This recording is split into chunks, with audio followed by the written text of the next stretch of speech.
नमस्कार, मेरे चैनल में आपका स्वागत है। आज की पिछले वीडियो में हमने देखा था कि कॉन्स्टेंट्स क्या होते हैं और उसके बहुत सारे एग्जाम्पल्स भी हमने देखे थे। इस वीडियो में हम देखेंगे कि क्लासिफिकेशन ऑफ कॉन्स्टेंट क्या है, कितने टाइप के कॉन्स्टेंट होते हैं और उसको डिटेल में हम पढ़ेंगे। तो कॉन्स्टेंट को हम बहुत वे में क्लासीफाई कर सकते हैं, जिसमें से फर्स्ट क्लासिफिकेशन किस पर बेस्ड होता है, मैथमेटिकल एक्सप्रेशन पर बेस्ड होता है। On the basis of mathematical expression for constants, there are two type. First होता है हमारा होलोनॉमिक और सेकेंड होता है हमारा नॉन होलोनॉमिक कांस्टेंट। तो देखते हैं होलोनॉमिक कांस्टेंट क्या है। तो यहाँ पर होलोनॉमिक कांस्टेंट क्या होता है। In holonomic constant its expression involve the sign of the equality like this.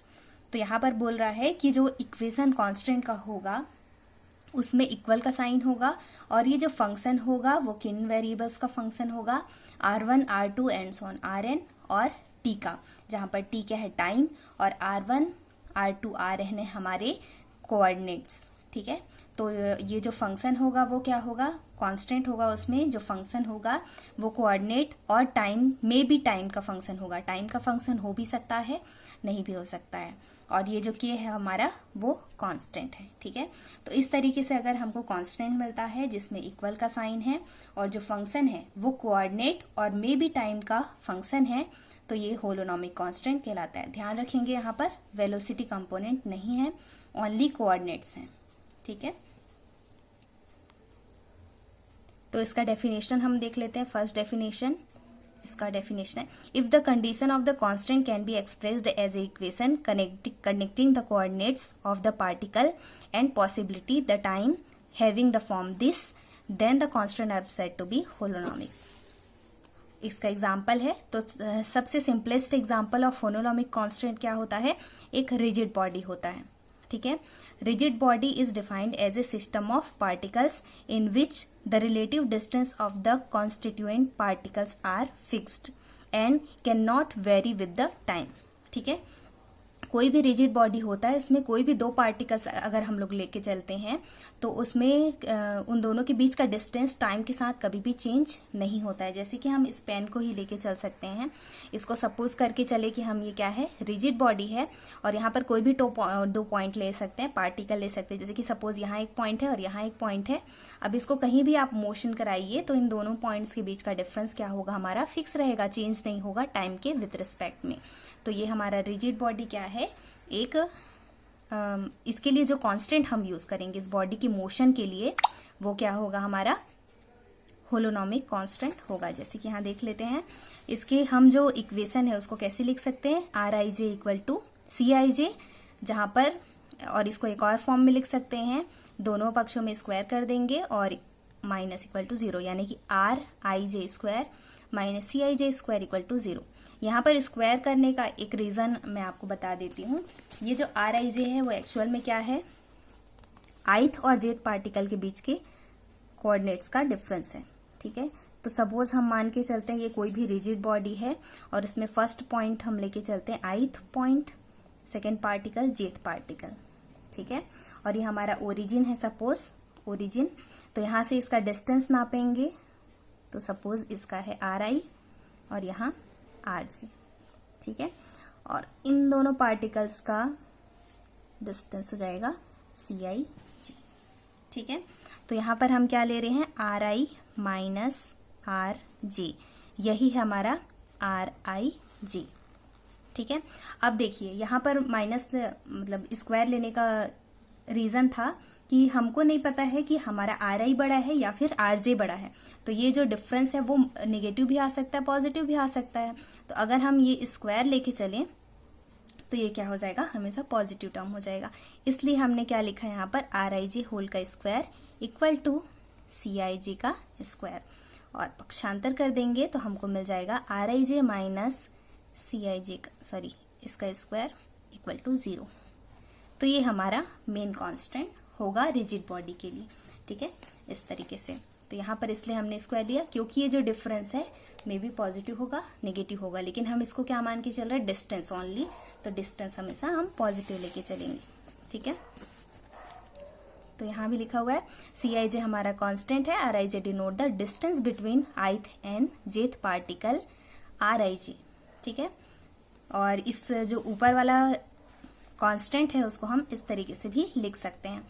अगर हम कार्टेशियन कोऑर्डिनेट में लिखना चाहें जैसे, तो f फंक्शन है x1 y1 z1 x2 y2 z2 and so on xn yn zn और possibility time t equal to 0। और ये अगर हम यहाँ पर क्या मान के चल रहे हैं, जो सिस्टम है वो n पार्टिकल का सिस्टम है, तब की कंडीशन में हम इस तरीके से लिख सकते हैं। तो एक और एग्जाम्पल अगर हम यहाँ लेना चाहें तो ये सेकेंड एग्जाम्पल है, a particle constraint to move along any curve or on a given surface is example of holonomic constant, ठीक है। अगर एक स्पेसिफिक पाथ पर कोई वस्तु मोशन करती है, स्पेसिफिक कर्व पर मोशन करती है, या फिर स्पेसिफिक किसी सरफेस पर मोशन करती है, तो वो क्या होता है, होलोनोमिक, उसका जो कांस्टेंट होगा वो होलोनोमिक कांस्टेंट होता है। और ये मोशन क्या कहलाता है, होलोनोमिक कांस्टेंट मोशन कहलाता है। जैसे कि फॉर एग्जांपल सिंपल पेंडुलम का हम एग्जांपल ले सकते हैं। ये क्या करता है, इसी कर्व पर सिंपल हार्मोनिक मोशन करता है ना, एक कर्व में, तो इसको हम होलोनोमिक कांस्टेंट मोशन कह सकते हैं। तो इसका एक और चीज यहाँ लेके चल रहे हैं हम, ये जो एंड ले रहे हैं वो एक फिक्स्ड एंड ले रहे हैं, और ये जो स्ट्रिंग लिया है हमने वो नॉन एक्सटेंडेबल स्ट्रिंग लिया है, ठीक है। तो जब ये सपोज हमारा बॉब है तो ये कहीं भी मोशन करेगा, तो सपोज अगर इस पॉइंट को हम ओरिजिन मान के चले, तो इसका ओरिजिन से डिस्टेंस हमेशा क्या रहेगा, फिक्स रहेगा, एल रहेगा। यानी कि हम इसका कांस्टेंट क्या लिख सकते हैं, आर इक्वल टू एल। सिर्फ इसमें क्या होगा, चेंज थीटा होगा, थीटा सिर्फ इसका एंगल चेंज होते जाएगा और ये सिंपल हार्मोनिक मोशन करेगा, ठीक है। और इसको अगर हम कार्टेशियन कोऑर्डिनेट में लिखना चाहें तो x square plus y square equal to l square, जहां पर एल हमेशा बॉब के लिए फिक्स है, ये जो पार्टिकल अगर इस बॉब। नेक्स्ट हम देखते हैं नॉन होलोनोमिक कांस्टेंट क्या होता है। The constant not expressed in this fashion is called non holonomic constant, या फिर आप कह सकते हैं जो कांस्टेंट होलोनोमिक नहीं होंगे, नॉन होलोनोमिक होंगे। That is in non holonomic constant the expression involve the sign of inequality, ठीक है। The wall of a gas, तो इसका एग्जांपल देख लेते हैं। The wall of a gas container constitute a non holonomic constant, यानी कि अगर हम किसी भी कंटेनर में गैस मॉलिक्यूल्स भर देते हैं तो वो उसका जो कांस्टेंट होगा वो नॉन होलोनोमिक कांस्टेंट होता है, ठीक है। जैसे कि यहाँ पर हम स्फेरिकल कंटेनर लेके चल रहे हैं, सपोज इसके सेंटर को हम ओरिजिन मान के चलें, तो यहाँ पर जो मतलब इसमें मॉलिक्यूल होंगे, कोई भी गैस मॉलिक्यूल, जैसे कि सपोज इसकी सरफेस के एकदम पास में है, तो उसका ओरिजिन से डिस्टेंस क्या होगा, जैसे एक्स कोऑर्डिनेट क्या होगा, माइनस आर से आर के बीच होगा। यहाँ नेगेटिव डायरेक्शन में लेके चले सपोज, तो माइनस आर तक जा सकता है, पॉजिटिव डायरेक्शन में आर तक, ठीक है। इसी तरीके से जो वाई कोऑर्डिनेट होगा वो भी मैक्सिमम उसका जो डिस्टेंस है वो आर ही हो सकता है, माइनस आर से आर, ठीक है। इसी तरीके से जेड भी माइनस आर से आर के बीच में होगा। तो इस तरीके से ये जो कांस्टेंट है वो इनइक्वालिटी कंटेन कर रहा है, तो ये नॉन होलोनोमिक कांस्टेंट है, जहां पर आर हम रेडियस ऑफ स्फीयर लेके चल रहे हैं। इसी तरीके से अगर आप इस तरीके से क्यूब वाला या फिर क्यूबॉइड वाला कंटेनर लेके चलें, तो हमारा कांस्टेंट किस तरीके से आएगा। तो सपोज अगेन हम ओरिजिन यहाँ इस एक कोर को ओरिजिन मान के चलते हैं। अब एक्स डायरेक्शन में ये जो डिस्टेंस है इसका, या फिर इसका लेंथ है बोल सकते हैं, वो ए है, यहाँ जेड डायरेक्शन में सी है और वाई डायरेक्शन में बी। तो मैक्सिमम इसका डिस्टेंस जो हो सकता है एक्स का वैल्यू वो 0 से बड़ा ही होगा, बराबर तो नहीं होगा, और ए से छोटा या बराबर होगा। वाई भी 0 से बड़ा और बी से छोटा या बराबर, जेड 0 से बड़ा और सी से छोटा या बराबर। तो क्योंकि ये इनइक्वालिटी कंटेन कर रहा है तो ये है नॉन होलोनोमिक कांस्टेंट, ठीक है। Next example, motion of particle on the spherical surface. तो कोई भी अगर पार्टिकल है वो इस स्फीयर के अगर सरफेस पर मोशन करता है तो जो उसका कोऑर्डिनेट होगा, अगेन यहाँ पर हम सेंटर को ओरिजिन मान के चल रहे हैं, ठीक है। तो सपोज यहाँ पर हमने एक स्फीयर लिया, यहाँ है सेंटर हमारा आर, और अगर कोई भी पार्टिकल इसके सरफेस पर मोशन कर रहा है, तो अगर सरफेस पर है तो इसका रेडियस अगर हमने r लिया है और इसको सेंटर हमने ओरिजिन माना है, तो ये जो r कोऑर्डिनेट होता है, पोलर कोऑर्डिनेट, वो r की इस कंडीशन में अगर सरफेस पर है तब तो वो r के बराबर होगा। सिमिलरली ये हो सकता है इससे हट भी जाए, स्फीयर पर सरफेस और मोशन करते करते अंडर द ग्रेविटी मोशन कर रहा है तो उससे हट भी सकता है। तो अब ये जो डिस्टेंस है वो r से बड़ा हो गया, तो ये बड़ा भी हो सकता है रेडियस r से। तो हमको क्या मिला, r बड़ा या बराबर है इससे। ठीक है, इसी तरीके से नेगेटिव डायरेक्शन में भी सेम चीज हो सकती है, तो हम हमेशा स्क्वायर लेके चलते हैं और इस तरीके से हमको कांस्टेंट मिल जाएगा। तो ये है हमारा इस कंडीशन के लिए कांस्टेंट, और क्योंकि ये इनइक्वालिटी कंटेन करता है तो ये है हमारा नॉन होलोनोमिक कांस्टेंट। ठीक है, तो इस तरीके से हमको मिलता है, और ये अंडर द ग्रेविटी मोशन कर रहा है इसलिए वो फॉल ऑफ भी हो सकता है। इसलिए हमने यहाँ पर दिखाया कि ये जो डिस्टेंस है पार्टिकल का वो r से बड़ा होके हो सकता है, क्योंकि ये इसकी स्फीयर पर मोशन करते करते अंडर द ग्रेविटी क्या है, फॉल ऑफ भी हो सकता है। ठीक है, यहाँ लिखा भी है, in the gravitational field a particle placed on the top of the sphere will slide down the surface part of the way but will eventually fall off। ठीक है, साथ ही साथ यहाँ ध्यान रखेंगे, अगर हम ये कहें कि ये जो पार्टिकल है वो इस सरफेस पर ही मोशन करने के लिए कॉन्स्ट्रेंट है, तो ये होलोनोमिक होता है, जैसे कि हमने पहले इसका एग्जांपल लिया था। अब दोनों जो है उनके अनदर एग्जांपल भी देख लेते हैं हम लोग कि इसका और डेफिनेशन देख लेते हैं कि और डेफिनेशन क्या हो सकता है।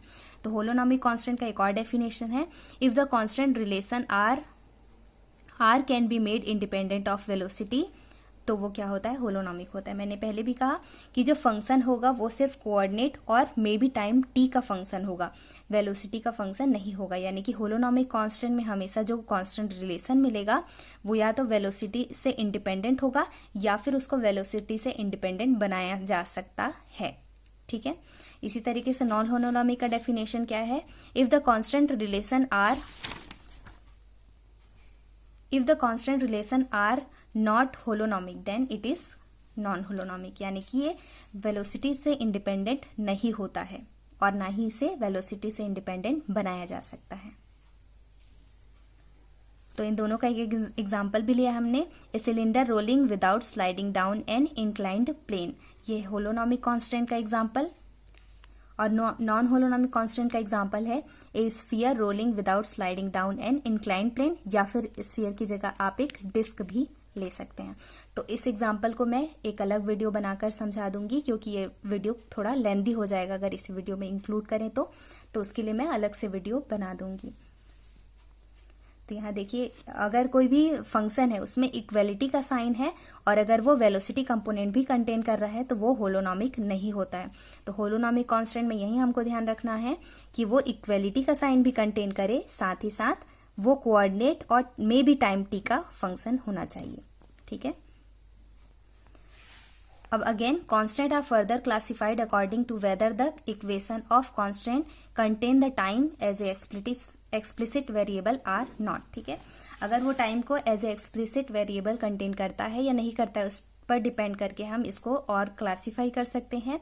फर्स्ट टाइप है हमारा scleronomic constant, if the constant relation do not explicitly depend on time then it is scleronomic constant. और इसका एग्जांपल है, सबसे अच्छा एग्जांपल है रिजिड बॉडी। तो इसके बारे में हमने पहले ही डिस्कस कर लिया है, तो दोबारा डिस्कस करने की जरूरत नहीं है।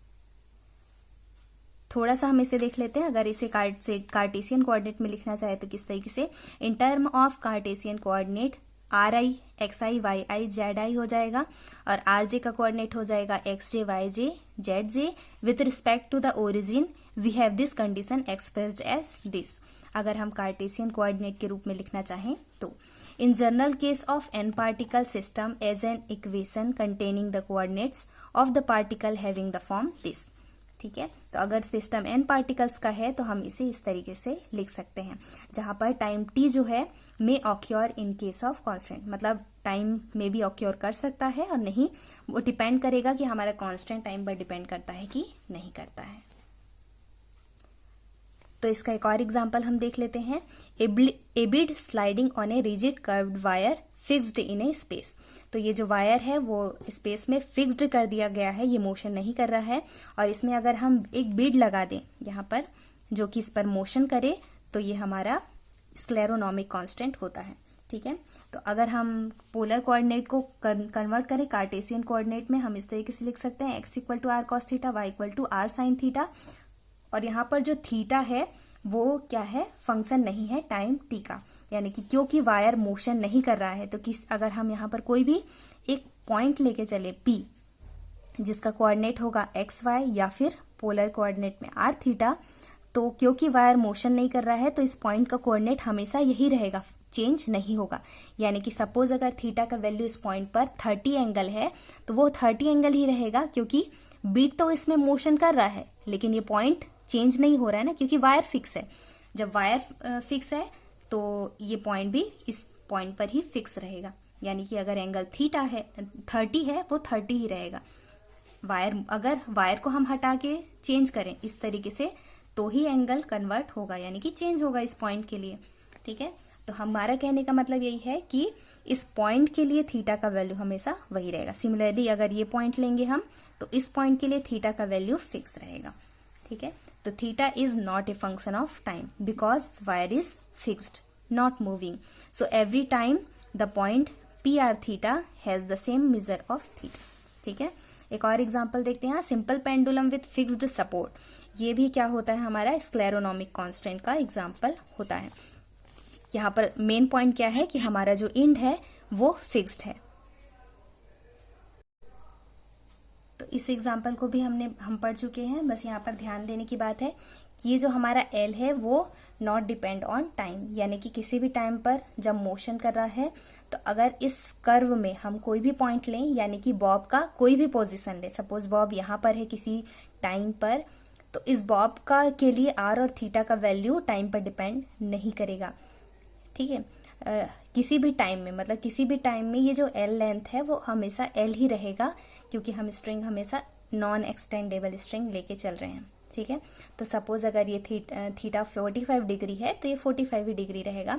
और साथ ही साथ मतलब मेन हम ये बोलना चाहते हैं कि ये टाइम पर डिपेंड नहीं कर रहा है, टाइम के साथ मोशन तो कर रहा है। बॉब जब मूव करेगा तो थीटा चेंज होगा, लेकिन जब बॉब एक ही जगह पर फिक्स है तब थीटा का वैल्यू चेंज नहीं होगा, क्योंकि ये फिक्स है। ओरिजिन से इसका डिस्टेंस अगर पॉइंट बी है तो वो एल ही रहेगा।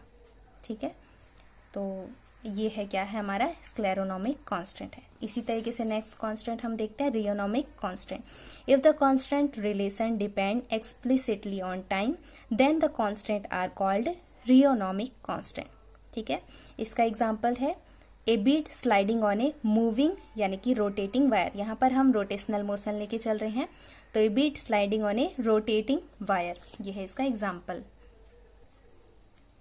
तो फिर से अगेन कार्टेशियन, अगर हम पोलर कोऑर्डिनेट को कार्टेशियन कोऑर्डिनेट में कन्वर्ट करें तो x equal to r cos theta, y equal to r sine theta. और ये जो थीटा है वो अब टाइम का फंक्शन होगा, क्योंकि ये जो वायर है वो क्या कर रहा है, रोटेशनल मोशन। तो रोटेशनल मोशन में यहाँ जैसे थीटा चेंज हो रहा है तो D theta by D T, theta में परिवर्तन की दर टाइम के सापेक्ष वही होता है हमारा ओमेगा। ठीक है, तो theta dot equal to omega हो गया और थीटा इक्वल टू इंटीग्रेशन कर देंगे हम तो टी ओमेगा हमको मिल जाएगा। ठीक है, यानी कि थीटा टाइम पर डिपेंड करता है। ठीक है, if the wire is moving then the value of theta at any point will be changing with respect to time, so theta is a function of time. ठीक है, क्योंकि हम वायर की पोजीशन को भी मूव कर रहे हैं, तो अगर एक फिक्स पॉइंट को लेके चल रहे हैं तो सपोज टाइम टी पर इसका कोऑर्डिनेट क्या होगा, पी आर थीटा टी होगा, और सेकेंड टाइम T1 पर इसका कोऑर्डिनेट क्या हो जाएगा, पी आर थीटा T1 हो जाएगा। यानी कि अलग अलग टाइम पर एक ही पॉइंट का कोऑर्डिनेट क्या हो रहा है, चेंज हो रहा है। ठीक है, अगर वायर भी मोशन करता है तो एक और अच्छे से मैं समझा देती हूँ। सपोज फर्स्ट पोजीशन हमारा वायर का था इस तरीके से। ठीक है, ये हमारा ओरिजिन, यहाँ पर हमने कोई भी पॉइंट लिया P और ये इसका कोऑर्डिनेट है हमारा सपोज आर थीटा। ठीक है, अगेन इसी वायर को हम चेंज कर देते हैं और ये रोटेट करते करते सपोज आ गया यहाँ पर हमारा। ठीक है, रोटेट करते करते इस पोजीशन पर पहुंच गया और सेम पॉइंट P जो है यहाँ है हमारा, ठीक है। तो अब ये जो कोऑर्डिनेट है वो चेंज हो गया, हमारा R भी चेंज हुआ यहाँ पर और हमारा थीटा भी चेंज हुआ, ठीक है। तो सपोज ये अगर टाइम T था तो ये इसका कोऑर्डिनेट था, और अगर ये टाइम T1 है तो इसका कोऑर्डिनेट इस तरीके से होगा। तो टाइम के साथ साथ एक ही पॉइंट का जो होता है कोऑर्डिनेट वो चेंज हो जाता है, तब वो रियोनॉमिक कांस्टेंट कहलाता है। तो इसी ऊपर वाले अगर इक्वेशन को हम डिफरेंशिएट कर दें तो इस तरीके से हमको दो इक्वेशन मिल जाते हैं। यहाँ पर ध्यान रखेंगे थीटा भी टाइम का फंक्शन है और आर भी टाइम के साथ चेंज हो रहा है, आर और थीटा दोनों ही यहाँ पर चेंज हो रहे हैं। नेक्स्ट एग्जाम्पल है हमारा simple pendulum with varying length. पिछले बार हमने स्क्लेरोनॉमिक के लिए फिक्स्ड रिजिड सपोर्ट लिया था, साथ ही साथ स्ट्रिंग जो लिया था वो नॉन एक्सटेंडेबल लिया था, उसका लेंथ चेंज नहीं हो रहा था। यहाँ पर हम क्या ले रहे हैं, simple pendulum with varying length, ठीक है। यानी कि जो स्ट्रिंग है उसका लेंथ क्या होगा, हमारा चेंज होता रहेगा। तो इसको इस तरीके से आप समझ सकते हैं। सपोज किसी पॉइंट टाइम T पर, तो इस तरीके से भी नहीं, यहाँ पर हम इस तरीके से बना लेते हैं, ये लेंथ है हमारा L2, ठीक है। तो एक ही एंगल पर सपोज हमने थीटा फिक्स रखा है, तो फर्स्ट जब टाइम T पर अगर हम लेके चलें तो टाइम T पर इस बॉब का पोजीशन ये था, यानी कि लेंथ हमारा क्या था, L1 था। अगेन फिर से ये सपोज हम मान लेते हैं कि ये सिंपल हार्मोनिक मोशन कर रहा है और किसी टाइम T2 पर क्योंकि ये लेंथ जो स्ट्रिंग का है वो एक्सटेंडेबल है, तो ये बढ़ के क्या हो गया, L2 हो गया और ये कहाँ पहुंच गया, बॉब इस पोजीशन पर पहुंच गया। तो क्योंकि स्ट्रिंग का लेंथ क्या है, वेरिंग लेंथ है, यानी कि सेम एंगल पर पहुंचने पर, सपोज ये 45 है, मोशन करते करते यहाँ पर 45 डिग्री पर पहुंचा, तो टाइम T पर उसका लेंथ ओरिजिन से क्या था, L1 था, और फिर से मोशन करते करते जब 45 एंगल पर सपोज वो पहुंचा तो टाइम T2 पर उसका लेंथ L2 हो गया, यानी कि ओरिजिन से डिस्टेंस क्या हो गया, L2। यानी कि ये जो लेंथ है L, क्योंकि एक्सटेंडेबल है, वेरिएबल लेंथ है, तो वो टाइम के साथ चेंज हो रहा है। और हमने पेंडुलम के लिए जो कांस्टेंट लिया था वो क्या लिया था, R=L लिया था, तो R भी टाइम का फंक्शन हो जाएगा, टाइम के साथ चेंज होगा। तो इस एग्जाम्पल में थीटा भले ही ना चेंज हो रहा हो, लेकिन R टाइम के साथ चेंज हो रहा है। सिमिलरली इसका एक और आप ले सकते हैं कि ये जो रिजिड सपोर्ट है वो चेंज हो रहा है, आप मान लीजिए ये फिक्स नहीं है, तो जो थीटा होगा वो भी आपका चेंज होने लगेगा। तो उस केस में आपका थीटा और R दोनों चेंज होगा। तो यहाँ एक और एग्जांपल है डिफॉर्मेबल बॉडी का। जैसे रिजिड बॉडी हमने लिया था, उसमें दो पार्टिकल्स के बीच का डिस्टेंस चेंज नहीं होता था। क्योंकि डिफॉर्मेबल बॉडी है तो इसमें दो पॉइंट्स के बीच का डिस्टेंस चेंज होगा, है ना, ठीक है। तो यहाँ मैंने थोड़ा सा गलत लिख दिया है, ये चेंज होगा तो हम मान लेंगे दो पॉइंट का डिफरेंस एक फिक्स्ड पॉइंट से छोटा या बराबर होता है, ठीक है। तो इसके लिए इस तरीके से हमको कांस्टेंट मिलेगा। सपोज ये ith पार्टिकल है, ये ith पार्टिकल है, ये jth पार्टिकल है, और ये हमारा ओरिजिन है मान के चले, तो ये इसका कोऑर्डिनेट हो गया RI RJ, और इन दोनों के बीच का डिस्टेंस होगा RIJ। वो टाइम पर डिपेंड करेगा, है ना। जैसे कि हम इस पेपर को ही लेके चल सकते हैं। मैंने यहाँ पर स्ट्रेच करके रखा है और इसमें कोई भी दो पॉइंट ले लेती हूँ मैं, फर्स्ट पॉइंट और सेकेंड पॉइंट, ठीक है। तो इन दोनों के बीच का डिफरेंस है CIJ, ये ith पार्टिकल है, ये jth पार्टिकल है, ठीक है।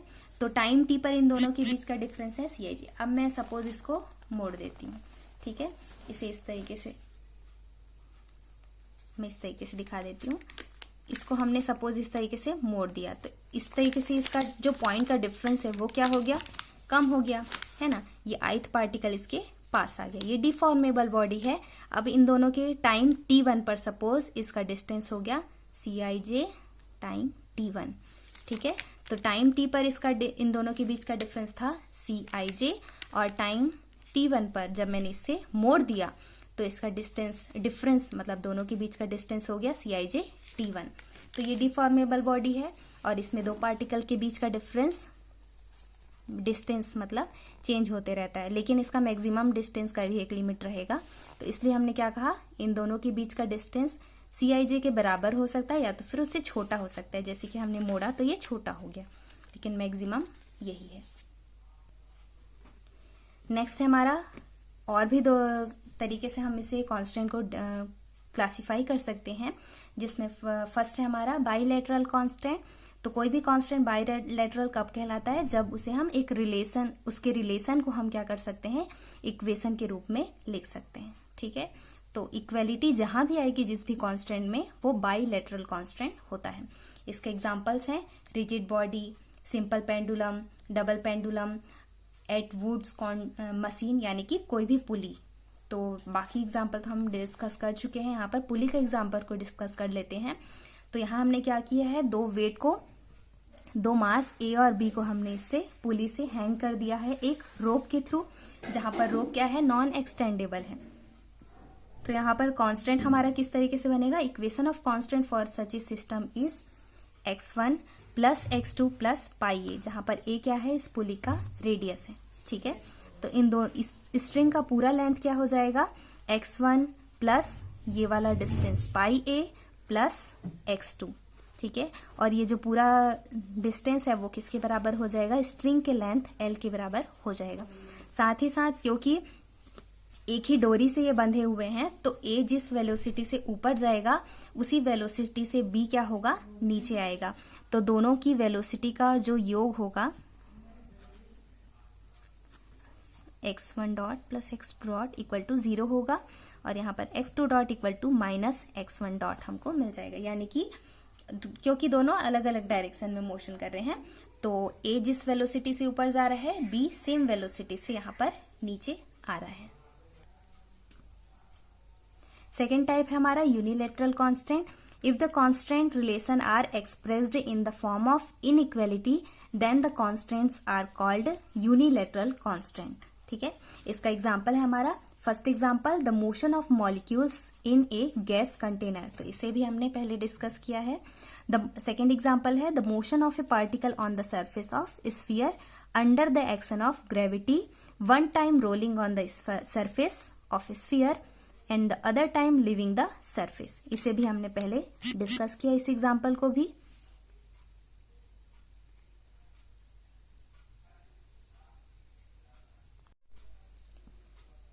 नेक्स्ट क्लासिफिकेशन में हमारे दो टाइप्स आएंगे अगेन, कंजर्वेटिव कांस्टेंट और नॉन कंजर्वेटिव कांस्टेंट। तो कंजर्वेटिव कांस्टेंट क्या होते हैं, if the forces of the constant do not do any work and total mechanical energy of the system is conserved while performing the constant motion, then it is called conservative constant। ठीक है, तो इसका example है simple pendulum with rigid support, इसे भी हमने discuss किया है। नेक्स्ट देखते हैं dissipative constant. If the forces of constant do not do work and total mechanical energy is not conserved, then it is called dissipative constant. और इसका example है पेंडुलम विथ वेरिएबल लेंथ। तो इस तरीके से क्लासिफिकेशन हमारे कंप्लीट हुए। तो आज की वीडियो में इतना ही। नेक्स्ट वीडियो में हम पढ़ेंगे फोर्स ऑफ कांस्टेंट के बारे में, डिग्री ऑफ फ्रीडम और जनरलाइज्ड कोऑर्डिनेट्स के बारे में। तब तो मिलते हैं मेरे नेक्स्ट वीडियो में। Thank you.